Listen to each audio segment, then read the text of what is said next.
Well, okay. We're interviewing Mr. Scott Franzen over here.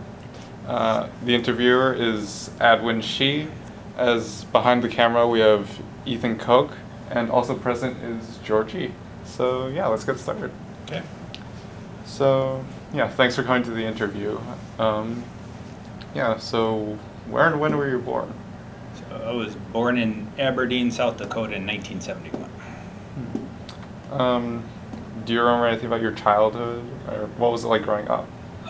So I actually spent most of my childhood in Billings, Montana, and so being in Montana was mostly hunting, or I didn't do that much hunting, but fishing and camping and that kind of stuff. So there's a lot of outdoor stuff because it's a lot of stuff there. I lived in a city, so I didn't do a lot of ranching or anything, but it was a lot of summertime outdoor activities. All right. What'd your parents do? My dad was a teacher, and my mom worked retail, so she's a retail manager. All right. So, why did you join the military? So, three main reasons. First is I wanted to serve my country, so I figured everybody should want to serve their country at some point, because you know, this is the freest country in the world, and so it gives you so many opportunities. You should pay back a little bit. So that was one of the main ones. The other one was I kind of didn't think I was going to be a career lifer, so I kind of figured I'd only do it for a short period of time. And I'm an engineer by trade, so I knew I'd be sitting at a desk job for the rest of my life. So I thought I'd do something a little different than being at a desk for forever. And so I joined the Navy and submarines. So that was definitely, you couldn't get much different than sitting at a desk and being on a submarine, other than maybe jumping out of planes. But that wasn't an opportunity. And then the other reason is I actually joined while I was in college. So I spent my first 2 years after, in between my sophomore and junior year. I found out about this program called NUPOC. It's Nuclear Prospective Officer Candidate.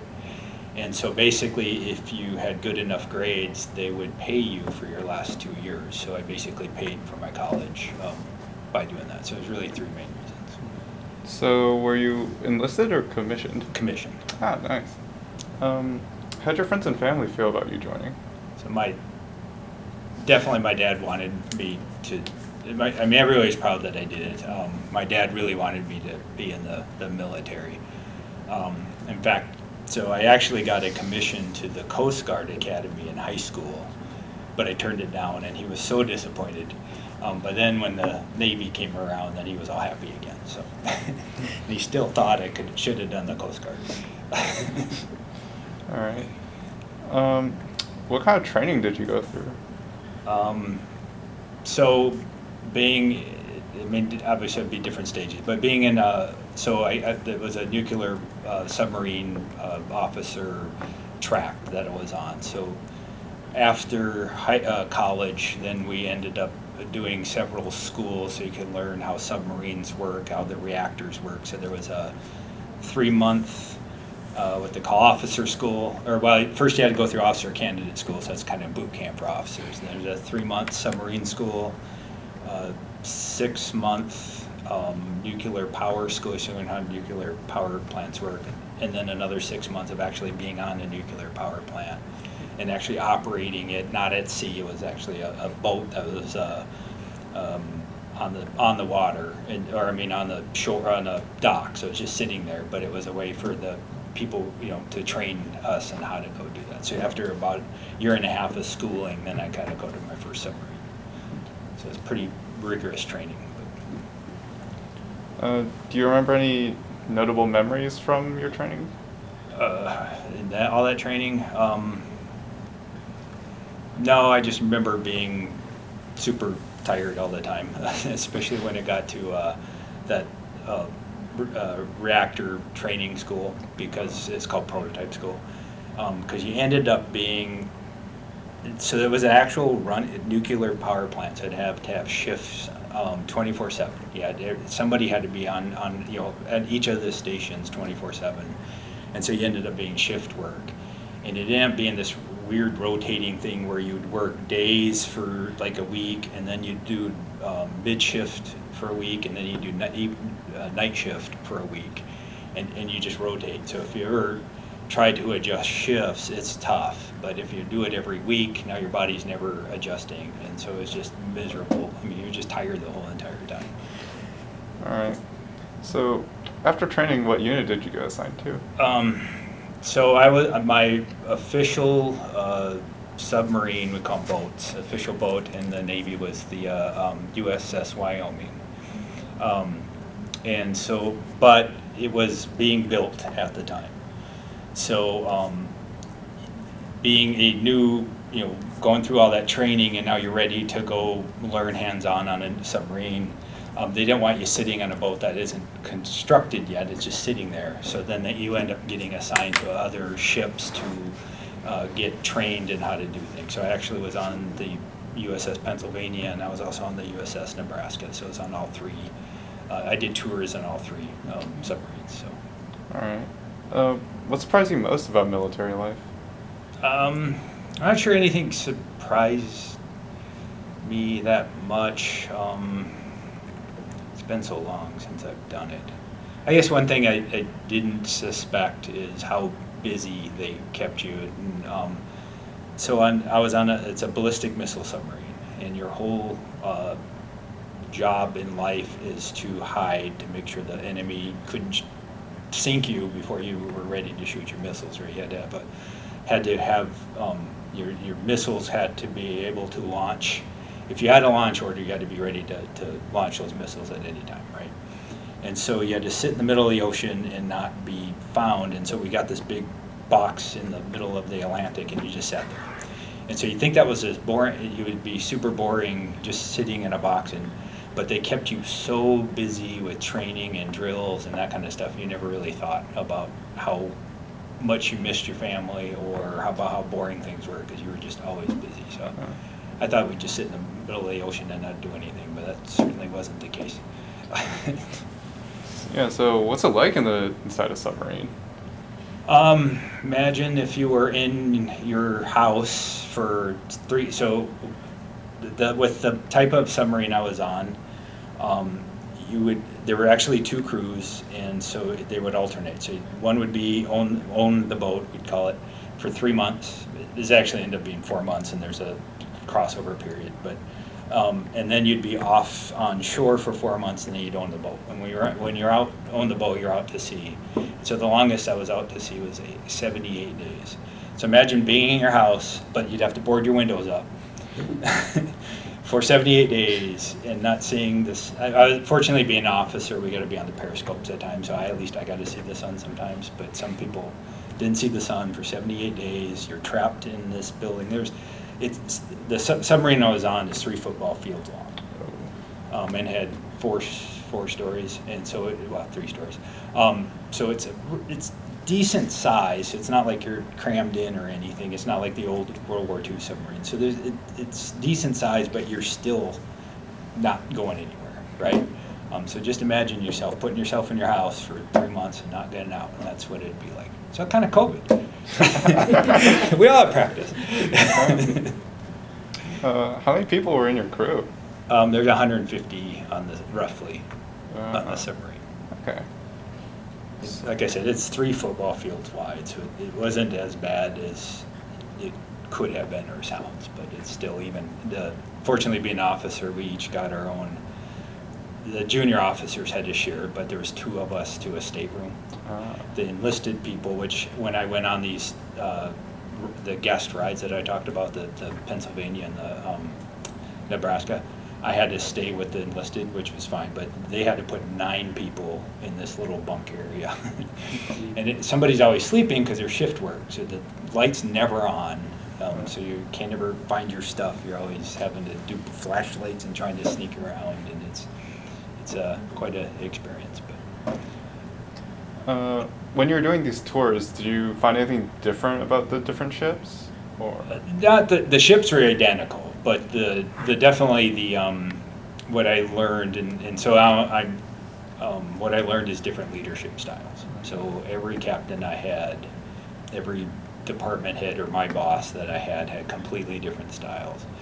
So the reason, even though I knew I probably wouldn't stay in the military, the one reason it was a great experience for me is now I'm a director, so I've learned how to transform all these different leadership styles, figure out which worked really well, which ones didn't, and then I was able to use that in my civilian life, so that has helped dramatically. What was an average day like for you?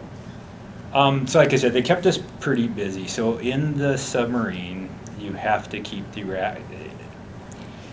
whether it's the reactor or up front or in command where people are driving, there's always somebody has to be on watch at all given times. So half of your time was manning your watch. So you'd be there.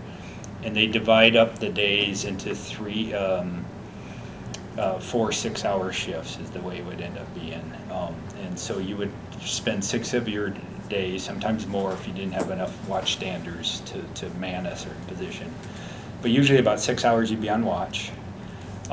Then like I said, they always kept you busy. So at the end of that 3-month patrol, there was actually people from the Navy, but outside of your boat, who would come on, and they would drill the crew.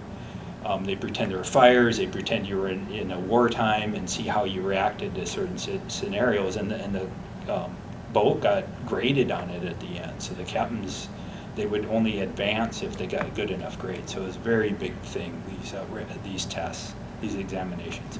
So you'd spend a lot of time practicing for these examinations. So you'd do 6 hours on shift, another 6 hours probably practicing for the shifts, maybe more, and then try to get downtime in between there, because you could have a midnight shift and then they'd run drills the next morning for these. And then you're trying to catch up. And then as an officer, you're also a department head, so then you'd also have to catch up on paperwork at the same time.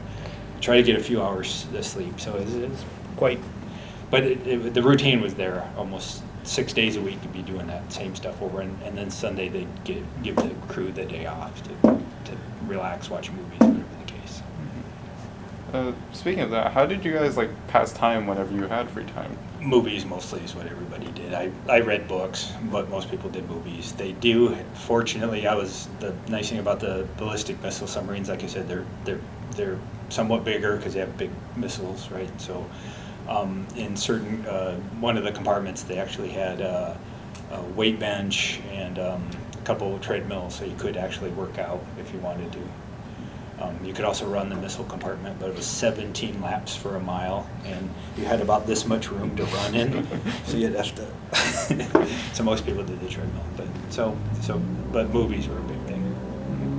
All right. Was there a strong sense of community in your unit? Oh yeah, absolutely. I mean, everybody, you're living with these people 24/7 for 3 months. If you didn't get along with them, it would be a very long 3-month patrol. So you learned how to ignore people's quirks, learn how to get along with people that you normally wouldn't. And everybody came from different walks of life, right? I mean, it's completely. You have people from the deep south, you have people from New York, and all these people intermixing with different backgrounds. And so you just learn learn how to work together to do a certain thing. Because as an example, if something did happen to a reactor compartment, everybody in that engineering has to work in sync or you die, right? So everybody's got to work really well together. So that was the one thing I guess I'd miss, is the camaraderie and how well we work together. Because you get into civilian life and everybody has their own family and they have their own goals and things, and it's just I get along with everybody in my work, but it's just not the same cohesion that you had in the military, just because everybody had one goal at one time. All right. So in terms of deployment, did you go to any specific places, and what were they like? Atlantic Ocean, and it was dark. So because we were at the end of the Cold War when I was in, there was still not a lot of trust yet, I guess, or a lot of, there's still, military is still pretty conservative, right? Still pretty not politically, just more from a historical standpoint. So again, we had to stay hidden so that we were able to cover those packages. So at that point, there was ballistic missile submarines stayed hidden. Now, as soon as I got out, they've changed that a little bit, and they wanted for the America to be more visible. So then they did start having those type ships go to different ports just to kind of, it exposes the sailors to the ports and then the people to the others. So if I was on a fast attack, they would have gone to different ports and stuff, but I was on a missile submarine. The other problem is submarines, so 3 football fields wide, they're also, like I said, 3 or 4 stories, but that's all underwater. So you also have to have rivers that, if you're going to go to a port, you have to have rivers or even bays that can have that big of a draft for a submarine, and a lot of them don't. So that was the other problem. All right. Can you tell me of some of your most memorable experiences while you're deployed? I think I mentioned most. Like I said, most of the crew was so well. Well, I guess I'll mention one. The one that I guess I'm maybe most proud of is I talked about these examinations at the end of the ship, or end of the patrol. So when we got our boat all constructed, everything's put together, we did our sea trials, we commissioned the ship, so we're ready, we're seaworthy, we're ready to go out. So we went on our first patrol, 70-some days, and at the end of it, we failed our examination at the end. Brand new crew, brand new ship, so it wasn't necessarily a surprise that's happened before. So then our next time around, I got one of those 2 people in charge of training for the next round of examinations.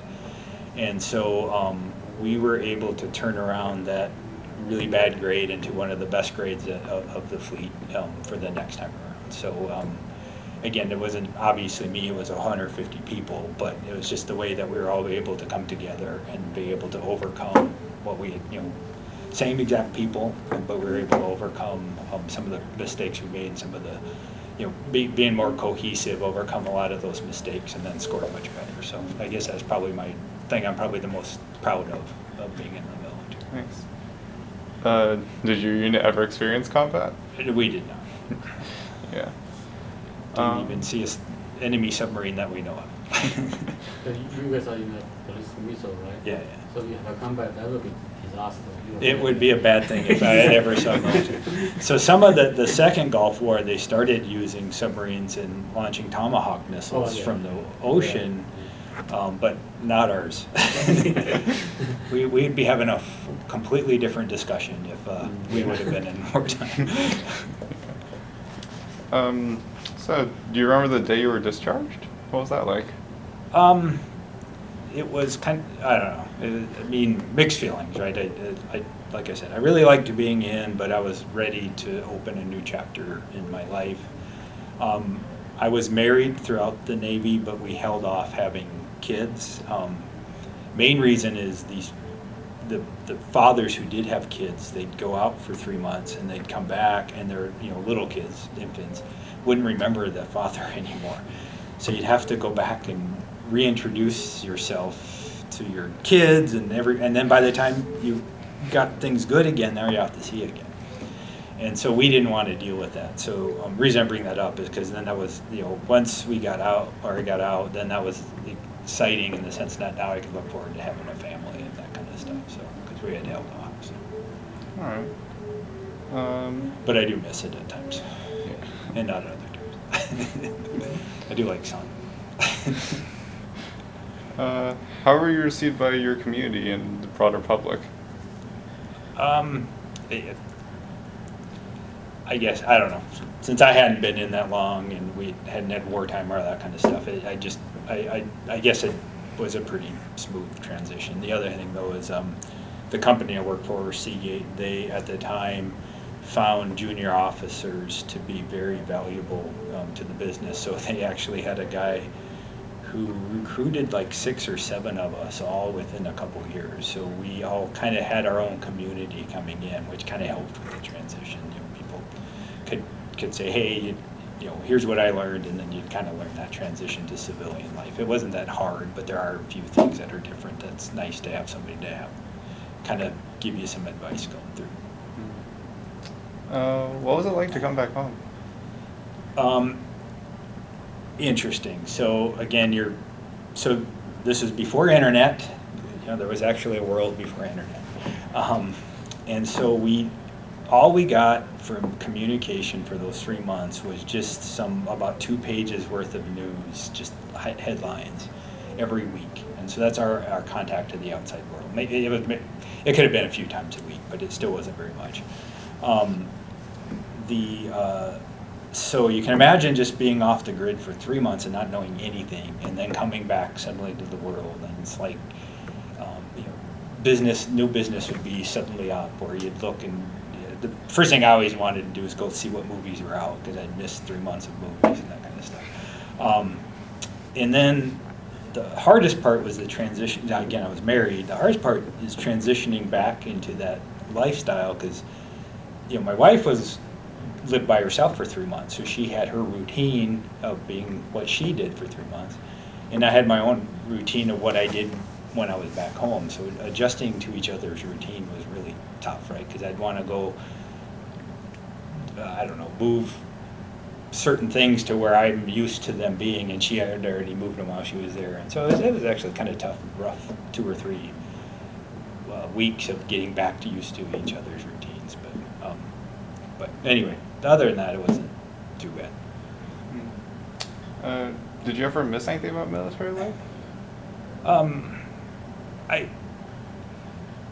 I'm glad I did it, because like I said, I learned so much. I don't miss, like I said, the cohesion was really nice, having that, everybody working together for this common goal without a lot of distraction or that kind of stuff. That's kind of nice. If you get that at work, everybody'd be super productive at work. But it'd be kind of boring too. Anyway, other than that, no. I like the sun. I like to be able to go to the go to the store when I want, not stuck in the middle of the ocean. But other than that, I think that's about the only things I miss, I think. All right. Have you stayed in touch with old friends from your unit? I have not. When I broke out, or when I left the military, I kind of was ready to give it up, and so I just decided I wanted a clean break and didn't contact a lot of the people that were in it. Now my wife has a couple of friends that were military wives when I was in it. She's still good friends with them, but I have just lost track of people. It's also tough because, like I said, I was in 3 different submarines and over a couple of years, so I didn't really get to know anybody all that great, so I didn't have a lot of best friends by doing that. So. All right. How do you think your service changed you as a person? So I would have been, so before I joined the military, I'm still a pretty quiet person, but before I joined the military, I was very quiet. I was very timid, shy, had a difficult time even talking to strangers. But in this experience, you think about, so I was an officer, so I just went through college, but never had any leadership job at all. And then as soon as I went through a few months of school, and suddenly I was leading 30 people, right, in a department. So you have to learn really quickly to get over your shyness, because now all these people are relying on you to help them out, direct a department. You're now in charge of certain operations, so now you're having to give orders out to people and that kind of stuff. So it matures you very quickly from, it matured me very quickly from a very timid, young person to kind of a more mature leader is what I ended up doing. So the reason I did in Seagate, I worked from engineer to management within a couple years, and that was all because of the military experience. Did you ever join a veterans organization? Other than one, Seagate has one, so they have a small one. Other than that, no, I It's Um, tough here in Minnesota. There aren't that many veterans that were in the Navy, so it's some, but not, especially some Marines. They usually stay on the coast. If you could go back in time, would you join the military again? Absolutely. And I probably wouldn't stay past 5 years, but I still would have joined again. It was a good experience. All right. Are there any life lessons you learned from your time in service? Like I said, other than just how to be a better leader and better even teammate, was huge. That camaraderie and team experience is invaluable. All the people, the reason they pulled, like I said, pulled a lot of officers, the Seagate pulled a lot of officers is because we work so well with other people, and that is a huge invaluable lesson in how to go and do that. So, yeah. Is there anything you wish that more people knew about veterans? Not that I can think of off the top of my head, other than just, I guess, maybe when you ever hear veterans, it's always in movies, and they're either like broken people with PTSD or superheroes, and it's never like what they really are, which is just normal family people. Right? They're just trying to do a job. The job's a little bit different, but they're just normal like everybody else, unlike the TV depictions. Do you have any message you'd like for the people who watch this interview? Only if you're young enough and you're not in the military, really think about serving some amount of time, because that is an invaluable experience that you will never get any other place. All right, then. Thanks for coming to the interview. Yep, no problem. All right. We should take a picture.